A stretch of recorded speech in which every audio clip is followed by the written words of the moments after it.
Este mensaje fue impartido en la Iglesia Bautista Roca Eterna de la Ciudad de México. Para más información, visita nuestro sitio de internet rocaeternamexico.com o en Facebook Roca Eterna México. Esperamos que este mensaje sea de bendición a tu vida. Muchas personas hoy en día piensan que el pecado es algo que no tiene ninguna importancia, ¿no es cierto, hermanos?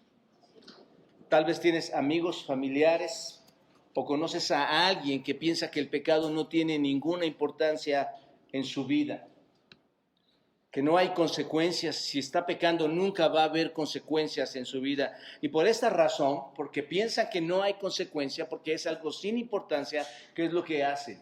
Siguen pecando. Y muchas veces, cuando estas personas se acercan a mí, yo les digo a estas personas incrédulas, les digo que tienen un gran peso en su espalda, que están cargando un gran peso en sus espaldas. Y seguramente, cuando yo les digo a ellos esto, muchos de ellos han de decir, realmente este es un hombre loco. Yo no siento ningún peso sobre mi espalda. Tal vez piensan de esta manera. ¿Qué tan pesado es el pecado que yo no siento nada de esa carga sobre mi espalda? Yo no siento nada de esa carga que me dice que yo vengo poseyendo. Pero si lo piensan bien, mis amados amigos y hermanos, si tú pones en un sentido figurado, si tú pones una carga grande en esa persona, si pones 200 kilos de peso en un cadáver, yo te pregunto, ¿vas a sentir algo? No. Un cadáver, hermanos, no siente ningún peso. ¿Te das cuenta de esto? Claro que no, porque está muerto. Está muerto. De la misma manera, el hombre que no conoce a Cristo, hermanos, está igualmente muerto. ¿No es cierto? Y aunque la carga es grande, no va a sentir nada.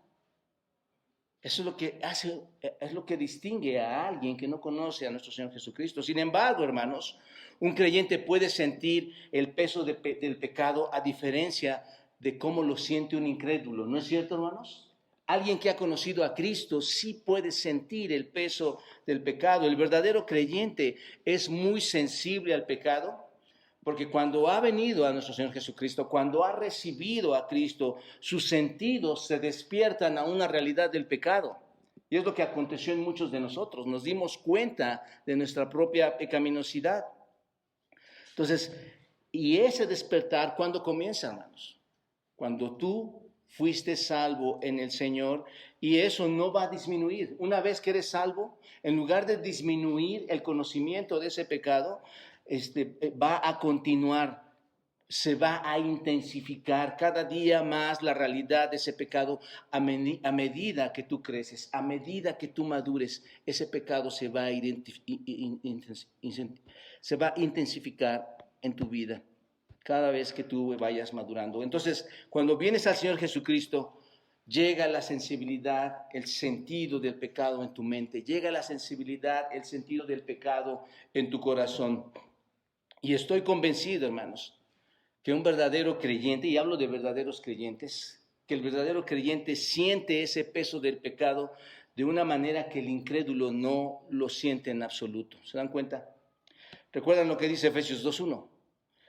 Y Él os dio vida a vosotros cuando estabais muertos en vuestros delitos y pecados. Así que un verdadero cristiano se siente sensible al pecado, odia el mal que hay en él y no busca llenar su vida con más pecado estando bajo la gracia, sino que busca vaciar su vida de ese pecado, busca quitar su vida de ese pecado que le está desagradando ahora más y más entre más conoce.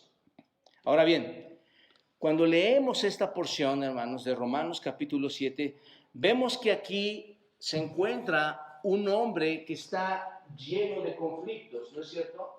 Cuando tú lo lees, ves que alguien tiene un conflicto en su vida. Vemos a un hombre con conflicto, un hombre en este texto que detesta, que odia, que desprecia el pecado y que ama la ley, que ama la justicia, que ama la palabra de Dios. Es lo que tú observas cuando lees este texto. Esto no puede ser un hombre no redimido, ¿no es cierto? No ves a un hombre que no ha sido salvo, el que está hablando, porque según nuestro Señor Jesucristo, En Juan capítulo 3, en el versículo 19, dice que los no redimidos aman las tinieblas y odian la justicia, contrario a lo que es un redimido. Y te leo este pasaje en Juan capítulo 3, versículo 19. Y esta es la condición, que la luz vino al mundo y los hombres amaron, ¿qué, hermanos? Más las tinieblas que la luz, porque sus obras eran malas. Porque todo aquel que hace lo malo aborrece, ¿qué? La luz.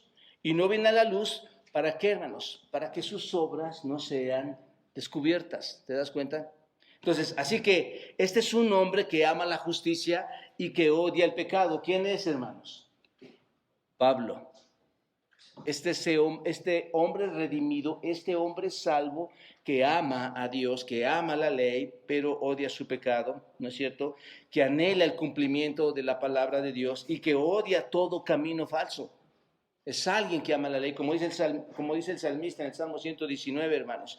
De tus mandamientos he adquirido inteligencia, por tanto he aborrecido todo camino de mentira. Ahora, en medio de todo este conflicto que tú ves aquí en la Escritura, encontramos el derramamiento de la vida de Pablo, el derramamiento del corazón de Pablo, porque tú ves que está hablando de sí, él está hablando de su persona, de su experiencia. Vemos cómo derrama su corazón, es la experiencia personal de Pablo, de un conflicto que tiene, de una batalla que está haciendo estragos en su vida, está haciendo estragos en su corazón. Es un conflicto real, no es un conflicto fidedigno, es un conflicto real, es un conflicto fuerte, y este es su testimonio de él. Y básicamente, hermanos, es también nuestro testimonio lo que está aquí. El testimonio de su propia lucha espiritual, de que el pecado está morando en él, y también es el testimonio de nosotros de que el pecado está morando en nosotros. Porque es verdad, ¿no es cierto, hermanos? Si Pablo lo dice, ¿qué piensas acerca de ti o de mí? Que seguramente tenemos el mismo conflicto. El pecado está morando en nosotros. Ahora bien, ¿por qué te estoy comentando todo esto? Porque se trata de un creyente. ¿Y este creyente quién es? Pablo. Hay personas o hay quienes interpretan este texto de forma diferente y dicen que en este texto está hablando un incrédulo, que no es alguien que ha creído en Cristo, sino que es un incrédulo y que está argumentando que no ha conocido a Cristo. Y su argumento muchas veces lo basan en estos mismos versículos. Observa el versículo 14, por ejemplo. Esta es una base donde ellos dicen no es un creyente, sino es un incrédulo. Y lo interpretan de esta manera. Versículo 14, ¿qué dice? Soy carnal, vendido al pecado. Entonces, cuando lo leen así, dicen, se trata de un incrédulo, ¿no es cierto? Y tú lo ves y puedes decir, es cierto. O van al versículo 18, observa, solamente te doy un par de estos. Van al versículo 18 cuando dice, y yo sé que en mí, esto es, en mi carne, no mora el bien, porque el querer el bien está en mí, pero no el hacerlo. Dicen que tiene que ser un incrédulo, porque una persona que es cristiana conoce el deber de hacer el bien, ¿no es cierto? Y aquí dice que no, que está cayendo en lo malo.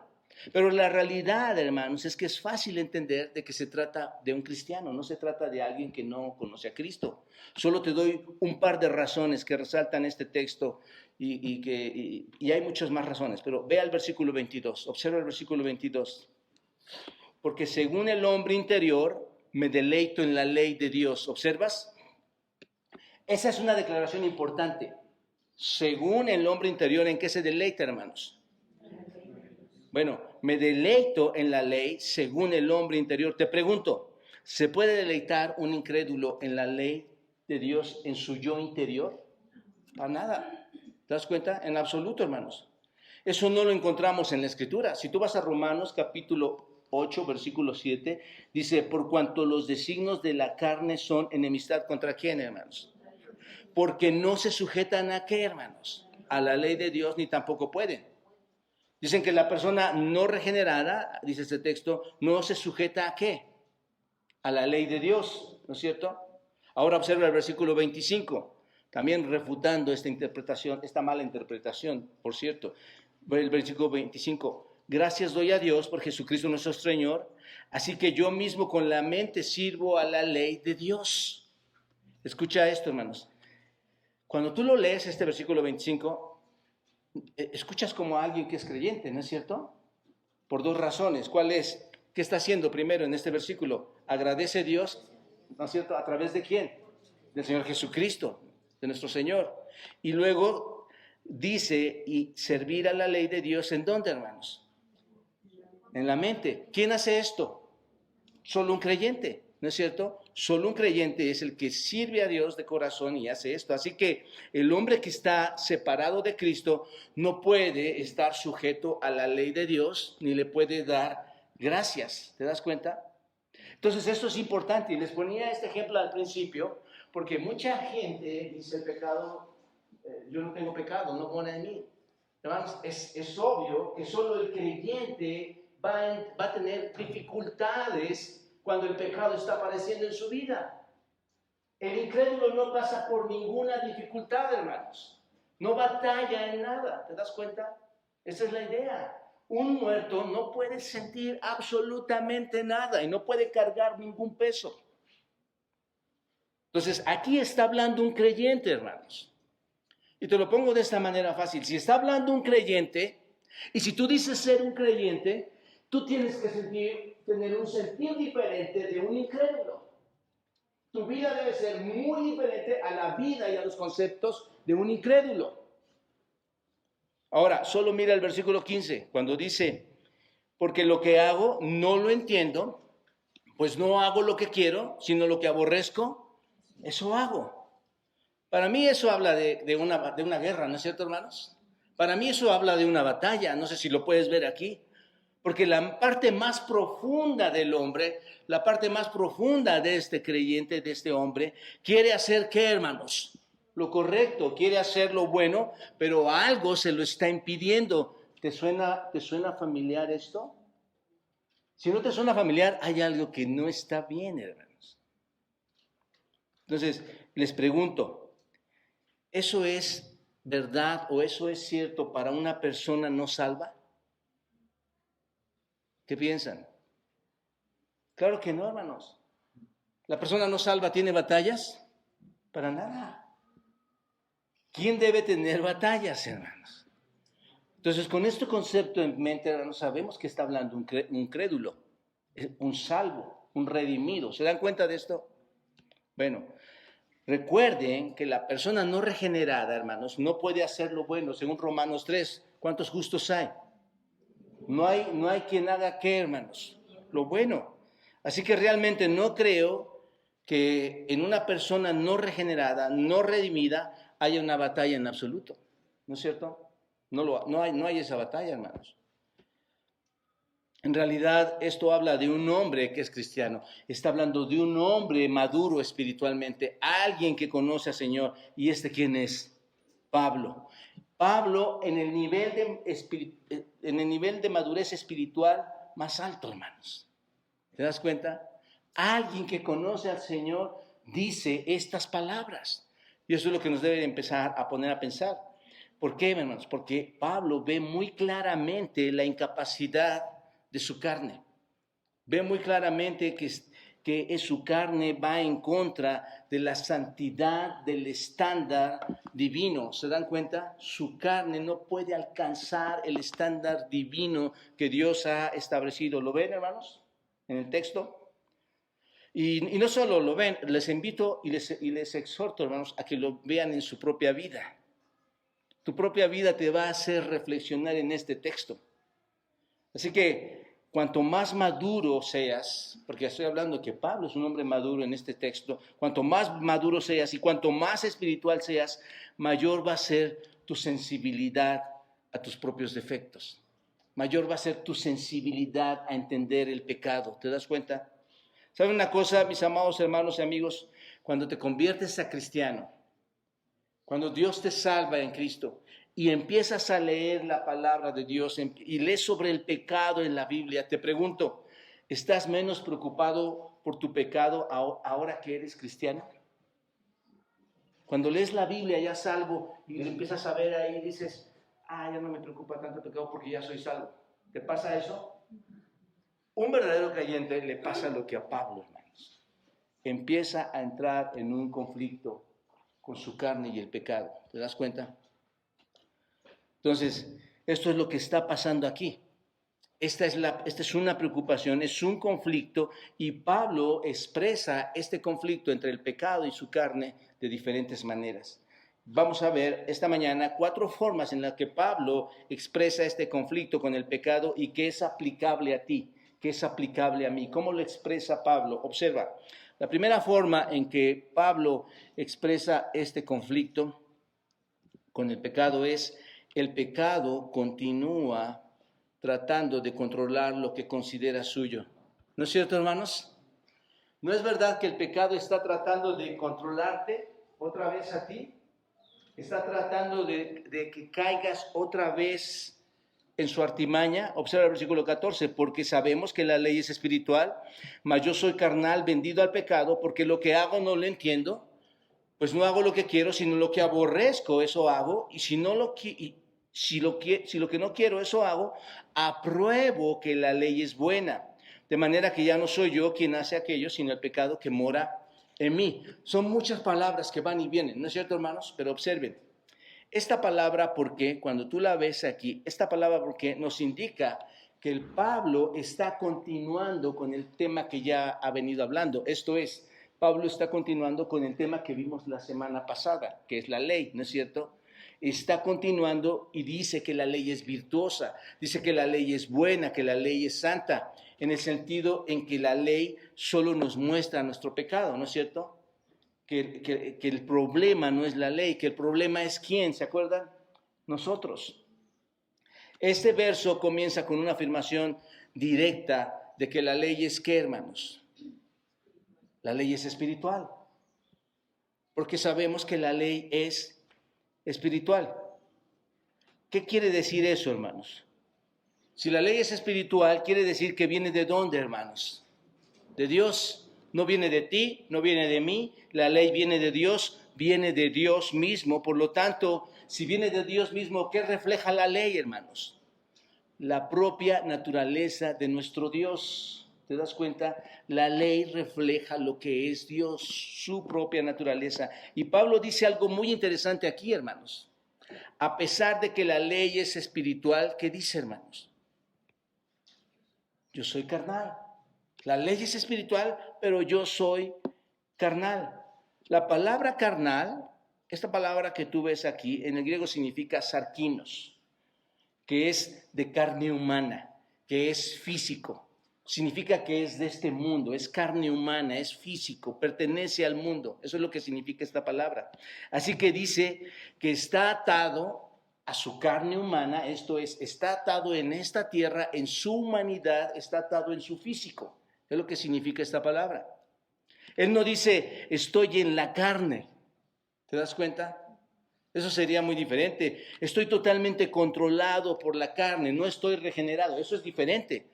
Por eso digo que hay otros que están interpretando esta porción de la Escritura diferente. Pero él no está diciendo esto, hermanos. Él dice, yo no estoy en la carne, pero él dice, soy carne, soy carnal, soy de este mundo. Eso es lo que dice este texto. Y eso es muy importante porque nos va a dejar interpretar todo el texto. Una pregunta surge aquí. ¿Podemos ser cristianos así? ¿Carnales? Bueno, por supuesto que sí, porque Pablo está diciendo, soy carnal. Ahí la importancia del significado de carne, hermanos. Somos, en el griego es aquí, no significa que somos carne. ¿Tienes o no tienes carne humana, física, pegado a este mundo? ¿No es cierto? Y lo hemos venido estudiando constantemente, hermanos. Entonces, te pregunto, ¿podemos como cristianos ser así? Claro que sí. No estamos en la carne, pero escucha, la carne, no estás en la carne, no estás haciendo todo el mandato de la carne, pero la carne todavía, ¿dónde está, hermanos? En nosotros. Ese es el punto. Ese es el punto. La carne está tratando, hermanos, de controlar lo que considera suyo. ¿Te das cuenta? ¿Te pasa o no? Bueno, Iglesia Roca Eterna en lo absoluto, hermanos. ¿Ah? No hacemos nada en la carne, no batallamos con nuestra carne. Somos extremadamente religiosos e espirituales. Hermanos, de verdad, quien no diga miserable, hombre de mí, está ofendiendo a Dios. Ahora bien, como cristianos, nosotros podríamos hacer la misma declaración, ¿no es cierto? Soy carnal, ¿te das cuenta? Ahora sí, vamos entendiendo. Soy carnal, porque tenemos el mismo problema, ¿no es cierto, hermanos? Tenemos el mismo problema, seguimos siendo pecadores, y si nos declaramos, y si no declaramos esto, hermanos, de que somos carnales, es mejor decirle a Dios que nos ayude, hermanos. Señor, perdóname, ¿no es cierto?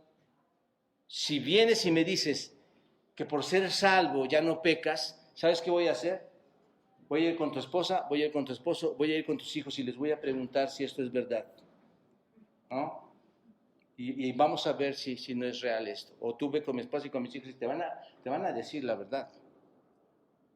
Mira, podemos decir, soy carnal, porque hay cosas en nosotros que representan eso. ¿Cuáles, hermanos? ¿Cuáles? ¿Te enojas todavía? Claro. ¿Ofendes a las demás personas? Sí.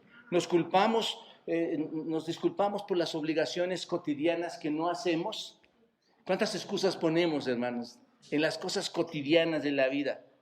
¿O cuántas veces no somos diligentes? Y aquí está lo más trágico, hermano. Nuestro pecado más grande, te podría decir en ese sentido. ¿Cuántas veces no somos diligentes en la búsqueda de nuestro Dios Santo, hermanos?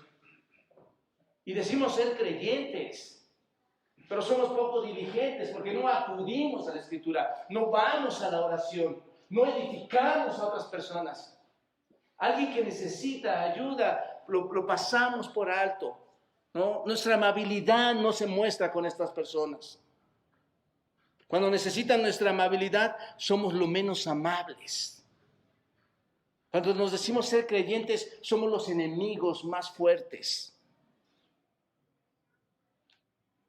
No siempre hablamos, hermanos, correctamente de las personas, seamos honestos. No somos tan piadosos cuando pensamos en ellas, en los propios cristianos, en tu propio esposo, en tu propia esposa, en tus propios hijos. No siempre piensas piadosamente o correctamente de las personas como deberías hacerlo, como la ley lo manda que lo hagas. Por eso es imposible que puedas cumplir la ley. Tristemente, hermanos, si nosotros sacáramos la grabación de nuestro interior, se encontrarían muchas de sus familias en medio de nuestra mente, con no muy buenos comentarios, ¿no es cierto? Así que todos podemos decir que, hermanos, soy carnal. ¿Te das cuenta ahora de esto? Soy carnal. Y luego dice, hermanos, el versículo, llévame al versículo 17, por favor, hermano. Luego dice, mas yo soy vendido al pecado. Mas yo soy vendido al pecado. Les pregunto, hermanos. Mas yo soy vendido al pecado. Les pregunto, hemos estado hablando que hemos sido libres del pecado, ¿no es cierto? Bueno, les pregunto, si fuimos libres del pecado, ¿cómo podríamos ser vendidos al pecado? ¿De qué está hablando Pablo? ¿Qué quiere decir esto? Bueno, en el griego, en realidad lo que dice vendido bajo el pecado o en la realidad del pecado. Eso es lo que significa vendido al pecado, en la realidad del pecado. No tanto es estar bajo las obras del pecado. ¿Quién está constantemente bajo las obras del pecado? El incrédulo, ¿no es cierto? Lo que significa aquí es estar en realidad en el pecado. Es un sentido de que todavía hay cierta esclavitud del pecado en mi vida. ¿Es verdad esto o no, hermanos? Hay ciertos detalles en tu vida que te sientes aún esclavizado. Entonces, ¿qué es entonces lo que está vendido al pecado? Si estamos vendidos al pecado, ¿qué significa entonces? ¿Qué es la parte de mí que está vendida al pecado? ¿Cuál es, hermanos? Todos nuestros miembros corporales. Es lo que está vendido al pecado, los miembros físicos, los carnales. Por eso decimos que es carnal, e incluso nuestras emociones, hermanos, nuestros sentimientos, nuestra mente, los pensamientos, todo lo que pertenece a nuestra humanidad está vendido en ese sentido. Así que aquí está la madurez del apóstol Pablo, hermanos. que ahora entiende cuán grande, cuán bendita y cuán espiritual es la ley, ¿no es cierto? Y todo creyente en este punto debería llegar al mismo punto. Cuando tú recibes a Cristo, deberías entender cuán gloriosa, bendita, santa es la ley de Dios. ¿Te das cuenta? Y que solo puedes pensar que las cosas externas no te llevan a nada, ¿no es cierto? Pablo era lo que pensaba antes de conocer la ley. Me voy a las cosas externas, ¿cuáles eran? Obras. Y ahora sabe algo diferente, que es que las cosas vienen de lo interno, que vienen del corazón. Déjenme decirles, hermanos, el hombre jamás va a poder romper esta esclavitud, ¿o sí? Tú nunca lo vas a poder romper, la esclavitud del pecado que tienes, por lo menos en esta vida no la vas a poder quitar nunca. Mientras vivas en esta vida no la vas a poder quitar nunca. Y lo vamos a ver en un momento más, hermanos, porque cuanto más espiritual eres, cuanto más maduro eres, cuanto más te acercas al Señor, es más probable que digas que soy carnal, vendido al pecado. ¿No es cierto?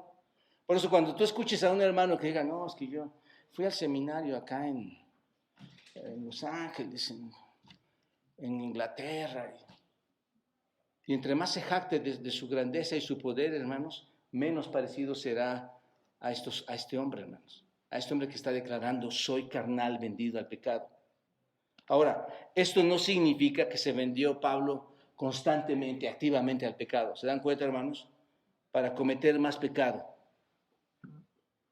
Lo que está diciendo Pablo es que reconoce que hay cierta esclavitud allí, que hay ciertas formas de esclavitud. Y seguramente tú como cristiano has estado en estos momentos en los que has estado cautivo del pecado, ¿no es cierto, hermano? Tú, si eres creyente, alguna vez entiendes qué es estar cautivo del pecado. Y te voy a decir cómo es esto, hermanos. Cada vez que tú pecas, pierdes una batalla, ¿no es cierto? Y cuando tú pierdes esa batalla, ¿qué pasó? ¿Qué hizo el pecado contigo? ¿Te llevó qué? Cautivo, ¿no es cierto? Ofendiste a Dios, caíste en pecado, ¿y qué hizo el pecado? Perdiste, te llevó cautivo. ¿A qué? ¿A cuál cosa? Digo, no la menciones porque van a salir muchas, pero te llevó cautivo a una cosa. Te llevó cautivo en ese pecado, ¿no es verdad, hermano? Cada vez que pecas y pierdes la batalla, te lleva cautivo. Y entonces, hermanos, todos entendemos esto que estoy mencionando, porque a ti te ha llevado cautivo, a mí me ha llevado cautivo el pecado. Todos podemos ver que hay pecado en nuestras vidas que no debería de estar allí, ¿no es cierto? Además, pero está ahí. Este es entonces el conflicto de cada cristiano. Hay un sentido en el que eres libre en la nueva naturaleza, ¿no es cierto? Hay un sentido en que tienes esta libertad porque eres una nueva criatura, pero todavía estamos atados por la humanidad en la cual estamos habitados. Por eso Pablo dice en el versículo 15, observa, porque lo que hago no lo entiendo, pues no hago lo que quiero, sino lo que aborrezco, eso hago. Ahí está la carne, hermanos, todavía habitando en ti. El hombre moral, ¿se acuerdan del hombre moral que hablamos en Romanos? El hombre santurrón, ¿se acuerdan de aquel que cree que sabe todo y que puede engañarse a sí mismo, hermanos? Puede decir, no, yo no tengo ese problema. Pero un verdadero cristiano, hermanos, que está guiado por el Espíritu Santo, sí va a ver, sí va a reconocer que está mal, que está pecando, hermanos. Él puede ver el pecado que está morando en él, así como lo está viendo Pablo. Ahora bien, no es tanto que cuando quiere hacer una cosa buena, no puede hacerlo, ¿no es cierto? Porque si no vas a decir, no, es que el pastor dice que Pablo pecaba todo el tiempo. No, bueno, eso no es el significado. Recuerden que estoy hablando de la parte carnal, la parte humana, física. No es tanto que no puede hacerlo, hermano. Es que cuando Pablo ve la ley, velo de esta manera, cuando Pablo está observando la ley y quiere hacer todo lo que dice la ley, hermanos, ¿qué pasa con Pablo o qué pasa contigo? ¿Lo puedes hacer? ¿Puedes cumplir toda la ley? No puedes. Vas y tratas de hacer una cosa, ¿no es cierto? Vas y la logras. Vas y tratas de hacer otra cosa y no la logras. No se trata de que no pueden cumplir toda una cosa. No puede ver el todo de la ley. No, toda la ley no la puede cumplir. ¿Entendemos esto, hermanos? No es que no sepa cómo hacerlo. Esa no es la idea del texto aquí. No es que no pueda hacer algo en específico, ¿no es cierto? Deja de mentir, deja de robar. Lo que está diciendo es que toda una ley de Dios no la puede obedecer. Y estoy completamente frustrado, dice Pablo, de que no puedo hacerlo. Y tú conoces esa frustración, ¿no es cierto? Y te digo que la conoces porque tan pronto como has hecho algo bien, ¿no es cierto? No tardas en hacer algo que está mal. ¿Y qué pasa, hermanos? ¿Qué dices cuando eres creyente y dices, logré hacer esto, ya no estoy pecando en esto? Y pasa la semana y ¿qué sucede? Caes. ¿Qué pasa en ti entonces? ¿Entra qué? Frustración. ¿Qué pasa conmigo? ¿Por qué no logro hacer las cosas? ¿Por qué nada más puedo hacer esto si yo quiero hacer toda la ley? ¿Qué pasa conmigo? Hermanos, esa es la vida del hombre hoy en día. Logra hacer unas cosas, pero otras no las logra hacer. Y te frustras y dices exactamente lo que dice Pablo. ¿Qué dijo Pablo, hermanos? Miserable hombre de mí, ¿quién me librará de este cuerpo de muerte? No es que el mal gane todo el tiempo, hermanos. No es que el pecado te está mintiendo todo el tiempo. Es solo que la ley tiene un estándar muy alto, ¿no es cierto, hermanos? Porque la ley es ¿qué, hermanos? Dice Pablo, santa, justa y espiritual. Luego observa el versículo 16. Y si lo que no quiero, esto hago, apruebo que la ley es ¿qué, hermanos? Buena. El punto aquí es que ¿es culpable la ley o no, hermanos? No, la ley no es culpable, lo que está diciendo Pablo. Porque ¿qué quiere hacer Pablo, hermanos? Cumplir la ley. Quiere hacer la ley. Nuestra nueva naturaleza, nuestra naturaleza divina, esa nueva parte que Dios nos ha dado en nosotros, de la que hemos estado hablando, ese hombre interior, ¿no es cierto? Realmente anhela obedecer la ley. ¿Lo anhelas tú? ¿Anhelas obedecer la ley? Sí. Y por eso afirmamos que la ley es buena. Si no fuera buena, no lo quisieras hacer tampoco.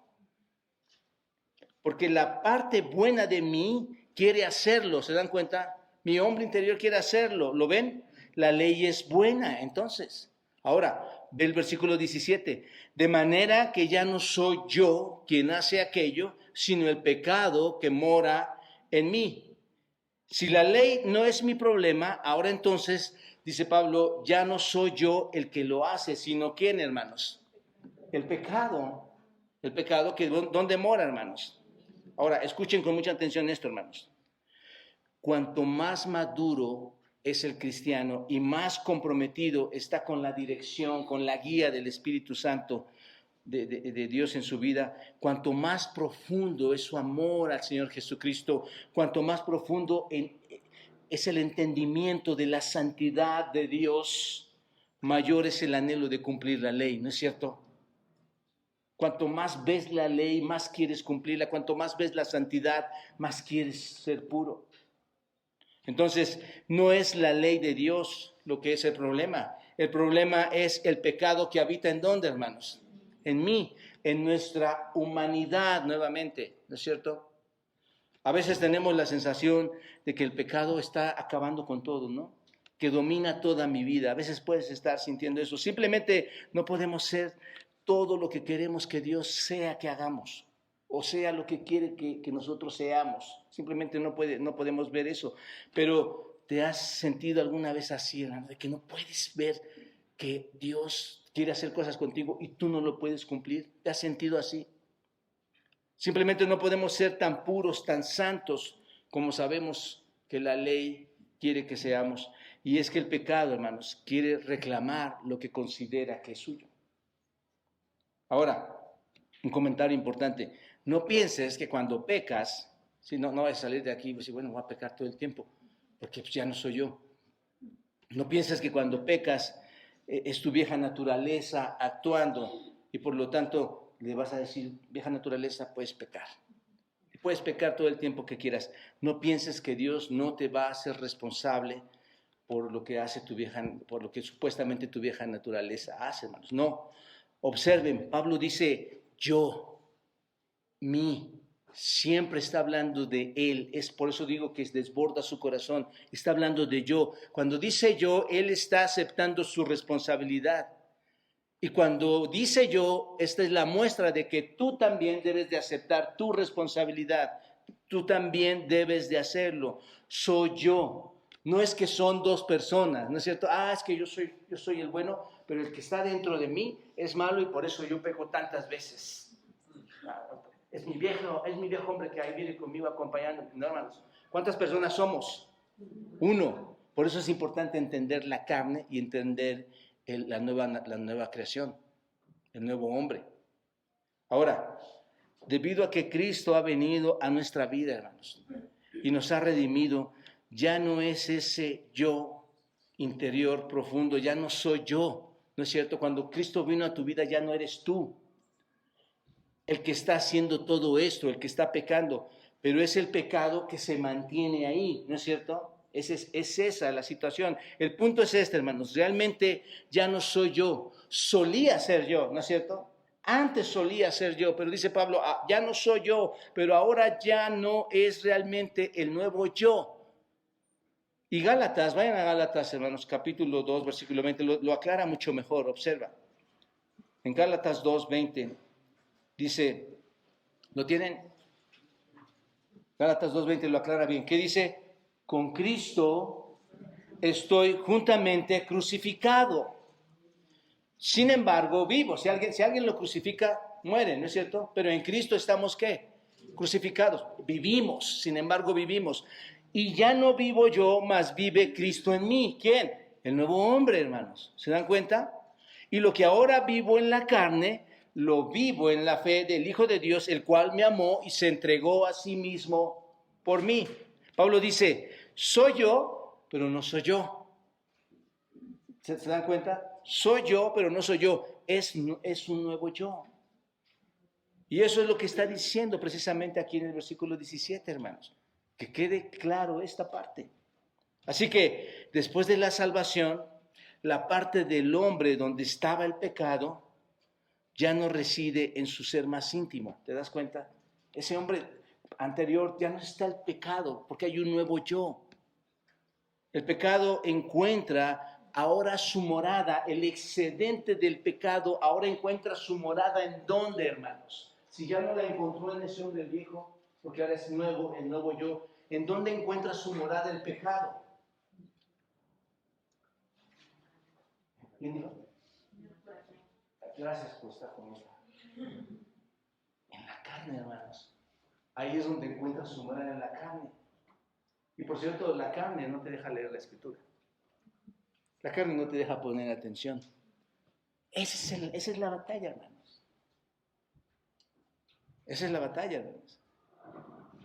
La encuentra en la carne, en tu humanidad, en tu físico, en lo que acabamos de describir. El pecado ya no reina, porque lo hemos estado estudiando, ¿no es cierto? Pero ¿qué pasa, hermanos? ¿Dónde vive? No te gobierna, pero ¿dónde vive? En la carne. Y aunque hay conflictos del creyente con el pecado, tenemos que darnos cuenta de que la victoria que experimentamos solo viene cuando somos redimidos por ¿quién, hermanos? Por Cristo, ¿no es cierto? Donde sí podemos vencer la carne. ¿Qué dice Gálatas capítulo 5? Hablando del espíritu y la carne. Gálatas 5, versículo 16, observa lo que dice. Digo pues, andad en el espíritu, ahí está, hermanos. Y no satisfagáis los deseos de la carne, porque el deseo de la carne es contra el espíritu, y el espíritu es contra la carne, y estos se oponen entre sí para que no hagáis lo que quieres.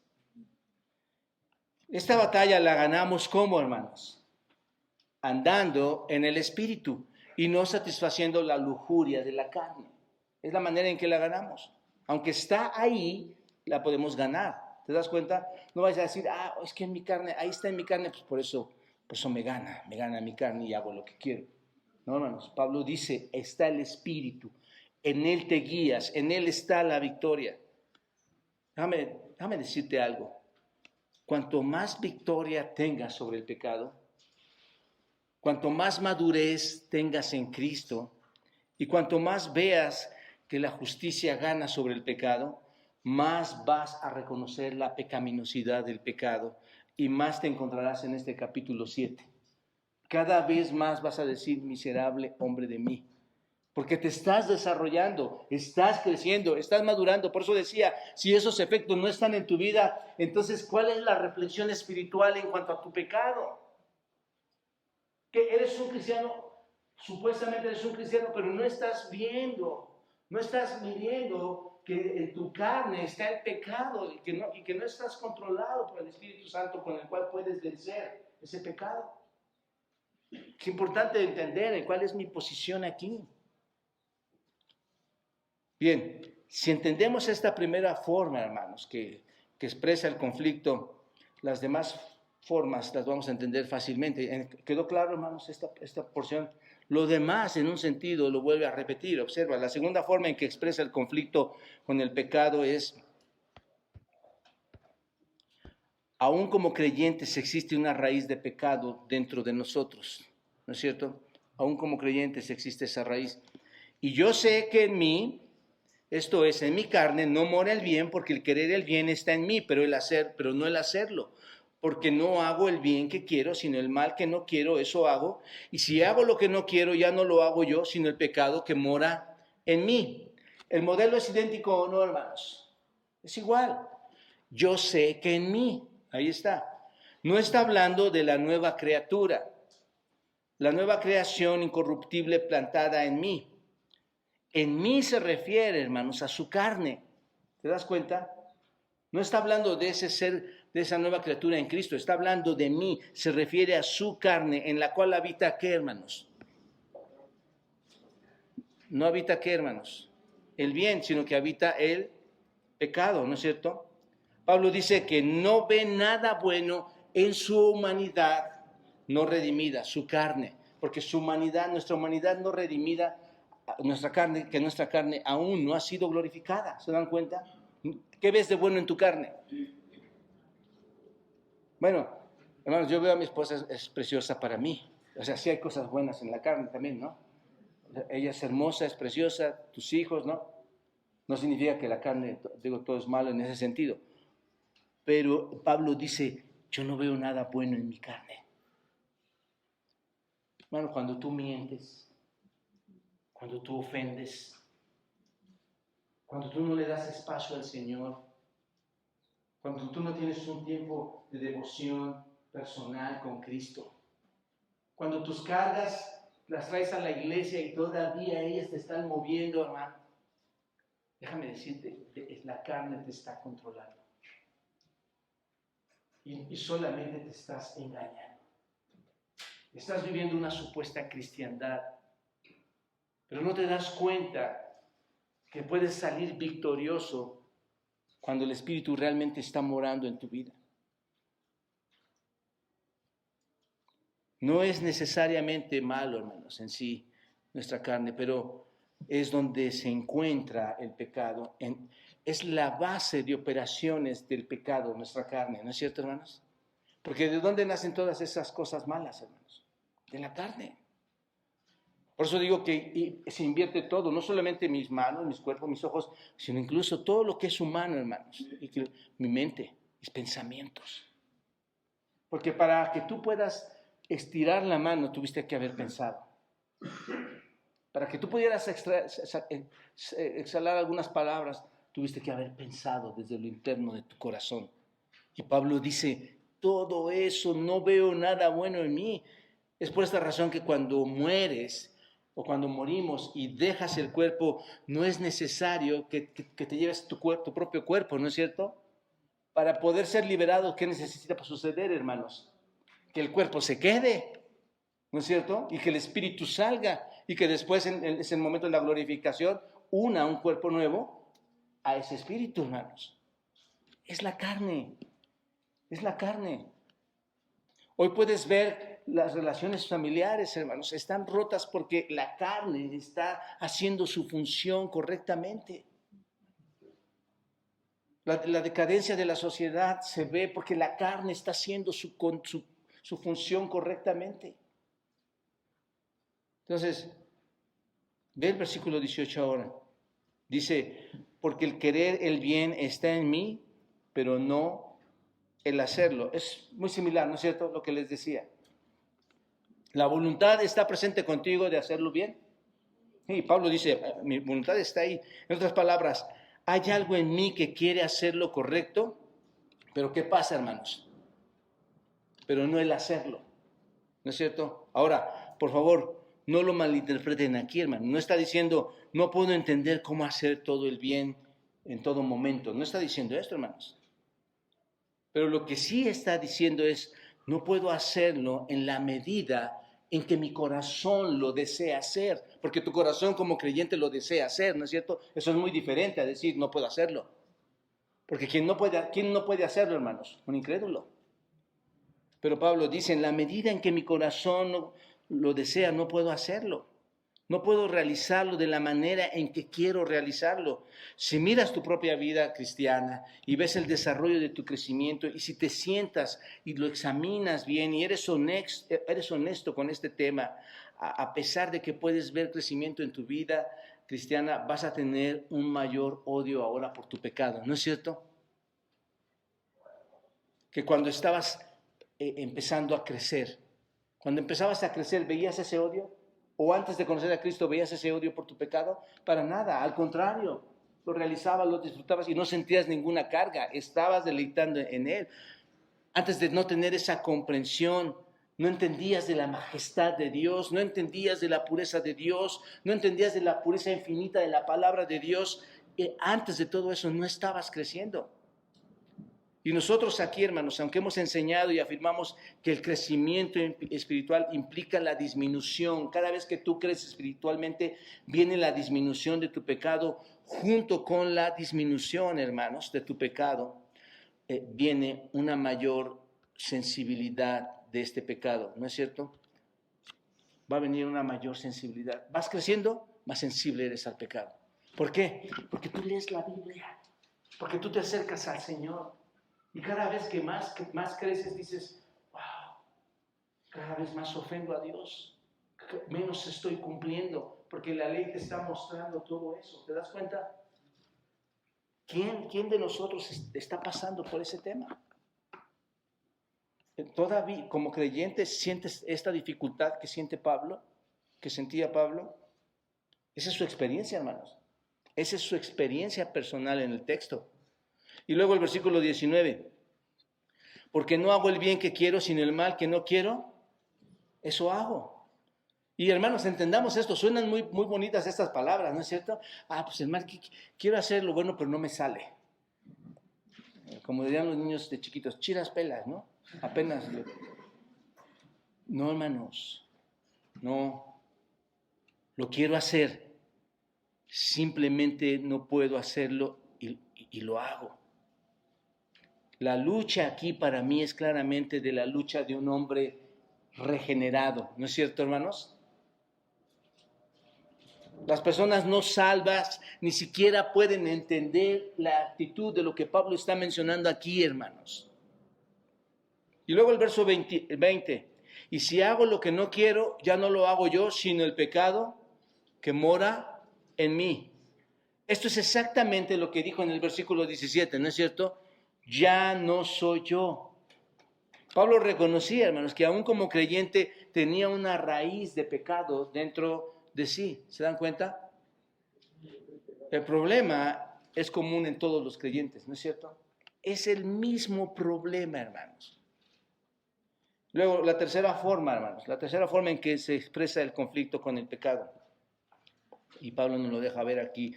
La realidad del mal está presente en el creyente aun cuando éste quiere hacer el bien.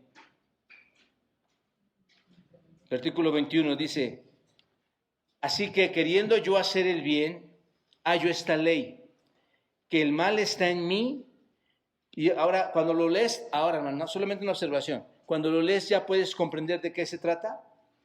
Dice, así que queriendo yo hacer el bien, hallo esta ley, que el mal está. ¿Quién es este mí, hermanos? No, no es yo. ¿Están de acuerdo? Eso es clave de entender en este pasaje, hermanos.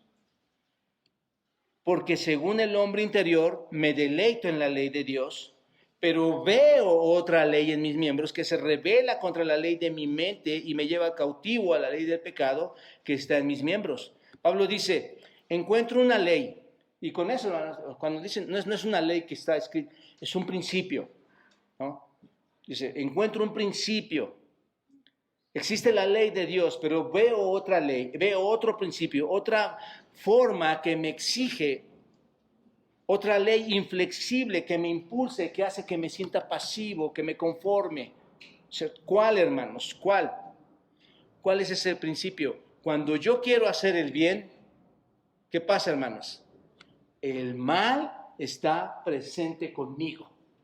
¿Les recuerda esto, hermanos? No sé cómo explicar esto, hermanos. No somos tan malos como deberíamos ser, pero somos malos. Quiero hacer el bien y el mal está presente conmigo. Y esta palabra presente, digo, esta no la analicé, hermanos, pero el mal está presente conmigo. Si dice que está presente, ¿dónde está, hermanos? Está muy cerca de mí, ¿no es cierto? El mal está presente, el mal está cerca. Entonces, es luchar. Cuando piénsalo de esta manera, el mal, quiero hacer lo bueno, pero el mal está presente en mí. Es luchar contra un buen pensamiento, ¿no es cierto? Quiero pensar bien de esta persona, de esta hermana, pero no veo tantas cosas en ella.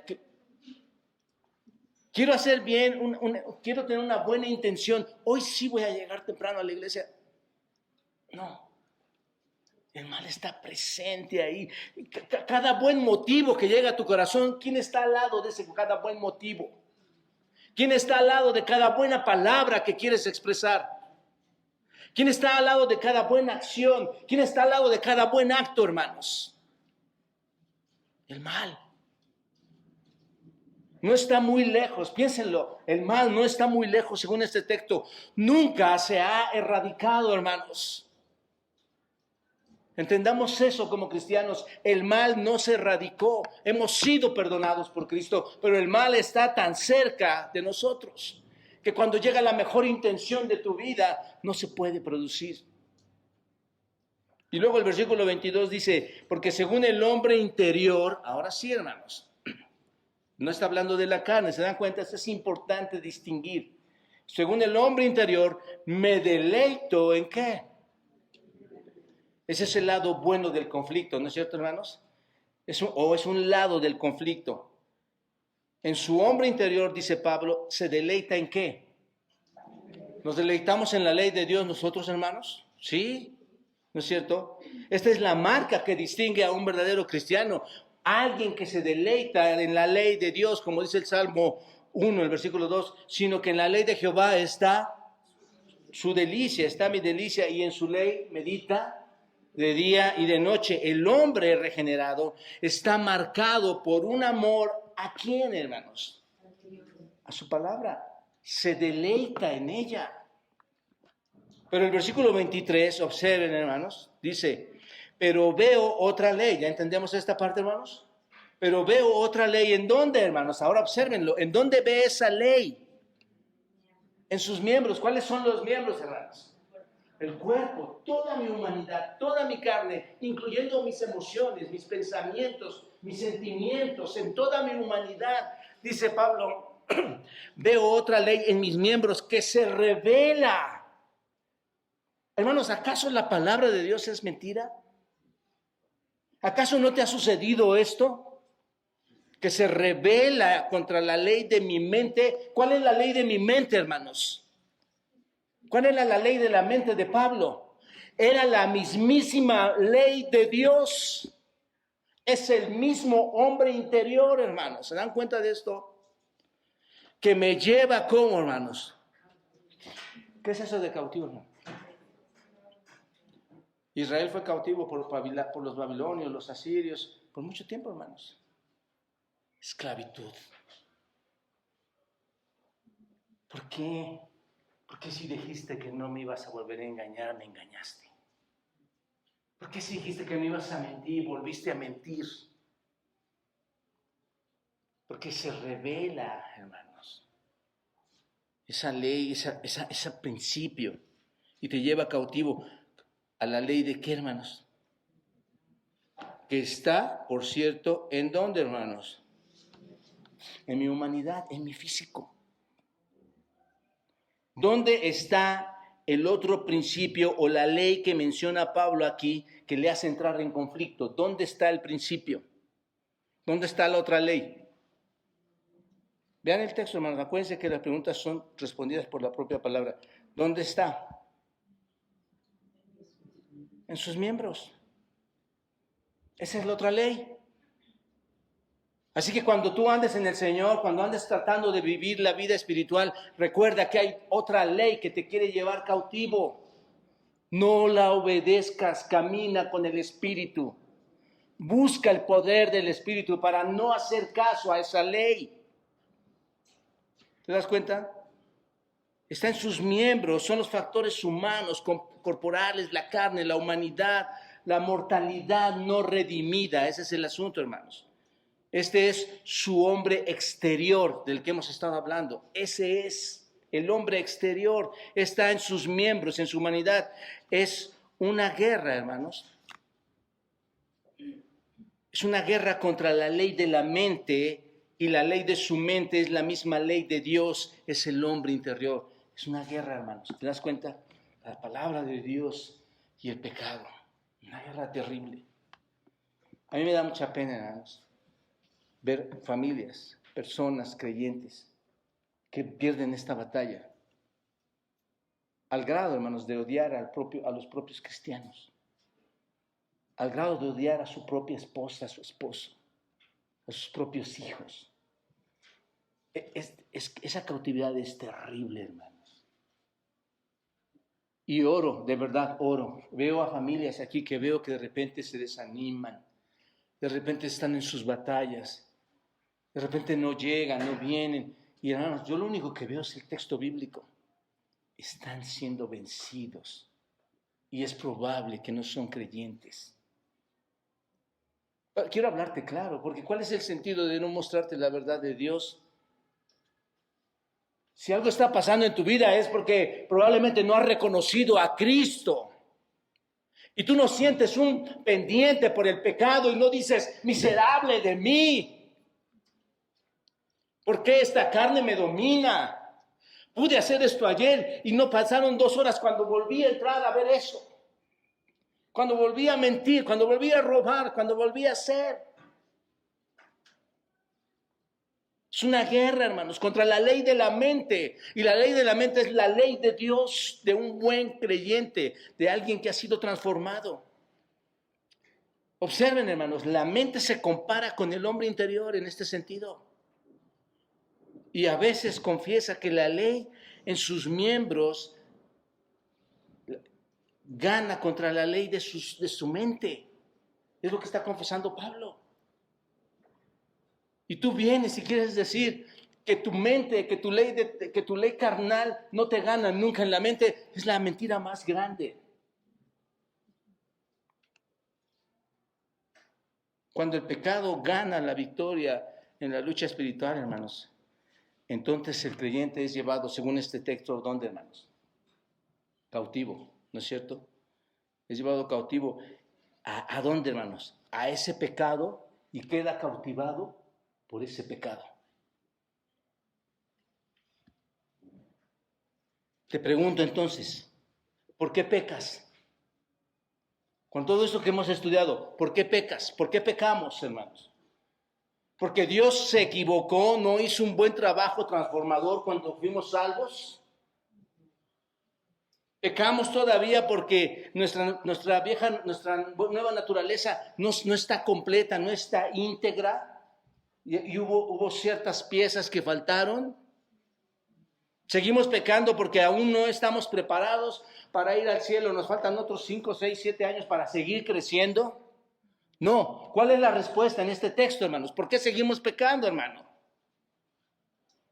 Pecas porque todavía está ahí, ¿qué? Tu carne. Pecas porque todavía ahí está tu humanidad. Eso es lo que está diciendo Pablo, hermanos. Y observa, lo reconoce de una manera especial y aquí terminamos. Qué bueno que me queda 1:30. La cuarta forma en que lo expresa, observa. La causa de la frustración y tormento es el cuerpo de muerte, hermanos, en el que vivimos temporalmente. Vivimos en él temporalmente.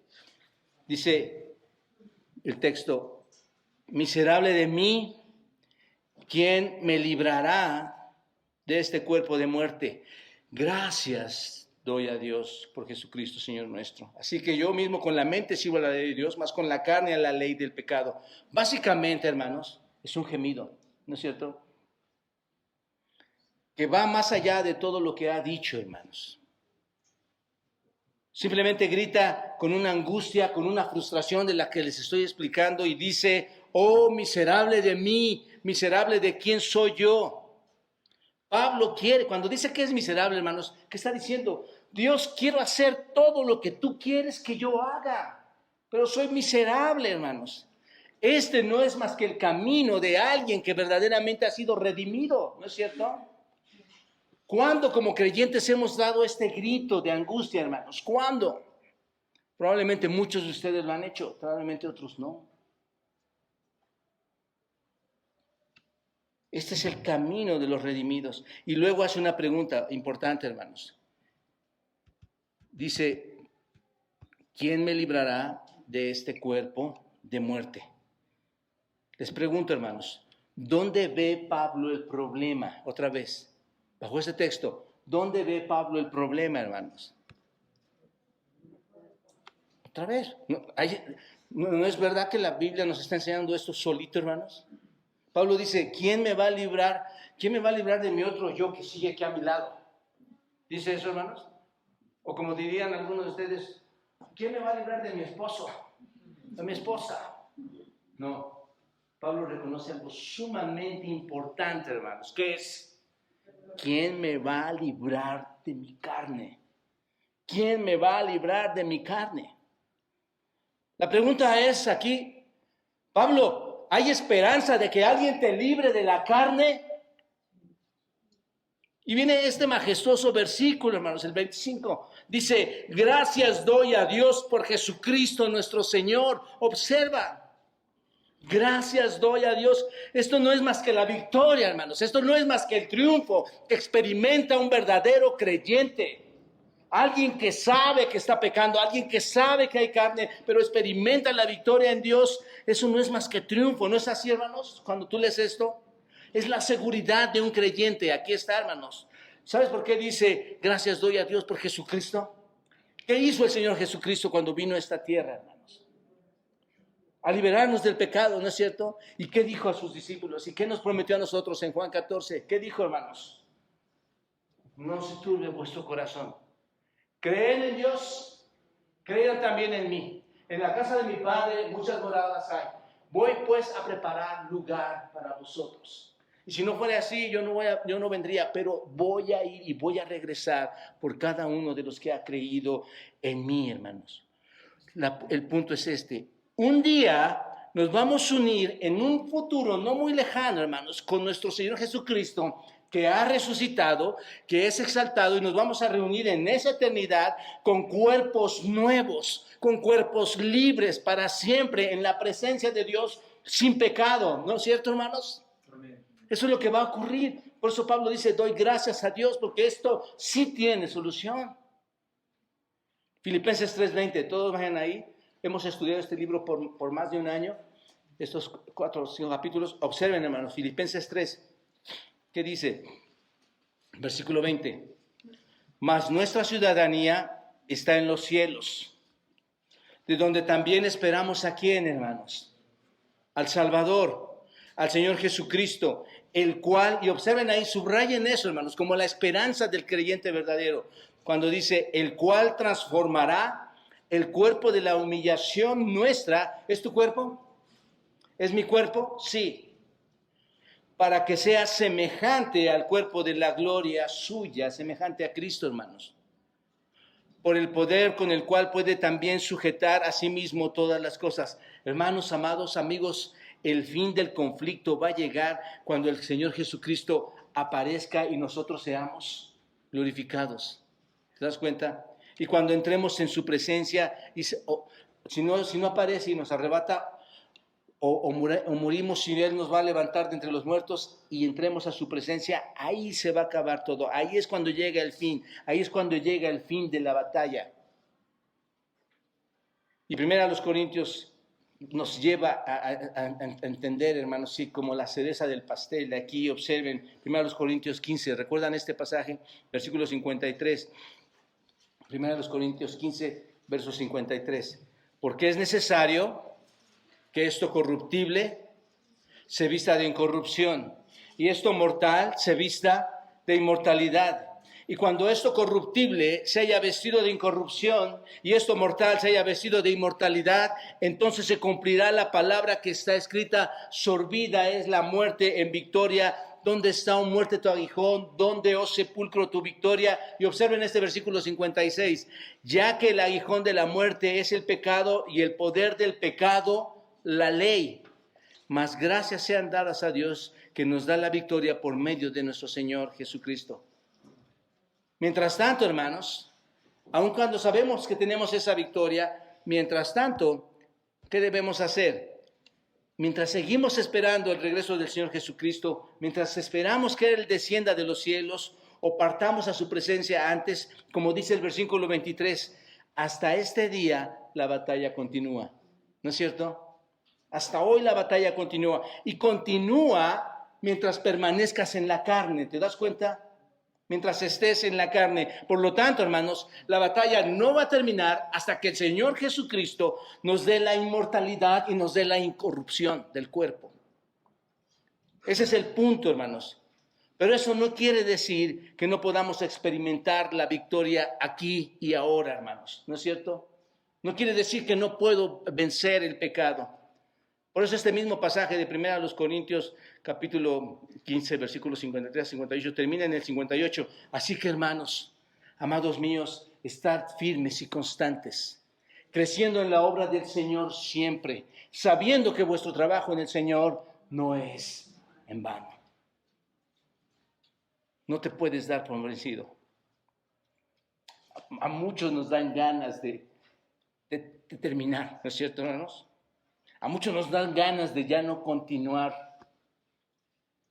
Pero bendito sea Dios que en Él tenemos la victoria. Eso es lo que me emociona, hermanos. No es tanto de que quieres tirar la toalla. Me emociona, hermanos, que en el poder de Dios puedes levantarte y terminar con cualquiera de los pecados que se te acerquen. Concluyo, hermanos. Somos nuevas criaturas en Cristo. Las cosas viejas pasaron. He aquí son todas hechas nuevas. Que en ese yo que somos en Cristo, todo nuevo, donde hay ese yo de justicia, hermanos, pero que la carne está ahí dominándonos en nosotros, está en este cuerpo mortal con su carácter carnoso ahí entre nosotros, que se aferra y que nos causa batallas, y que entendemos que la ley no es culpable, sino que es santa, justa, pura, y que el culpable es pecado, hermanos. Pidamos a Dios que nos ayude a que nuestro interior pueda cumplir la buena ley al ver derrotado el pecado. Y sabemos que eso viene, hermanos, cuando caminamos en el Espíritu, cuando nos rendimos a Él. Mientras Cristo viene, disfruta de la dulzura de vencer el pecado. Mientras Cristo viene, disfruta de la victoria hasta que Él regrese y libere tu cuerpo mortal. Y nos convirtamos, hermanos, delante de su presencia en hombres glorificados, semejantes a Él. ¿Qué te parece si hoy te suplico, te pido, a ti, hombre redimido o mujer redimida, que des gracias a Dios por esto que sucedió en tu vida? Dios, doy gracias porque soy una nueva criatura. ¿Qué te parece? Y puedes entonces confesarle: si soy una nueva criatura y amo tu ley y anhelo hacer tu ley, hay algo que está luchando conmigo, Señor. Y le puedes confesar con todo el dolor de tu corazón y pedirle que Él te dé la victoria en Jesucristo, que venga a librarte de este cuerpo de humillación y te dé un cuerpo moldeado, un cuerpo como el suyo. Y si tú no tienes a Cristo, nunca vas a librar estas batallas. Vas a estar cargando ese peso sin sentir nada, porque estás muerto. Y tú estás aquí porque Dios quiere que vivas y que vivas abundantemente.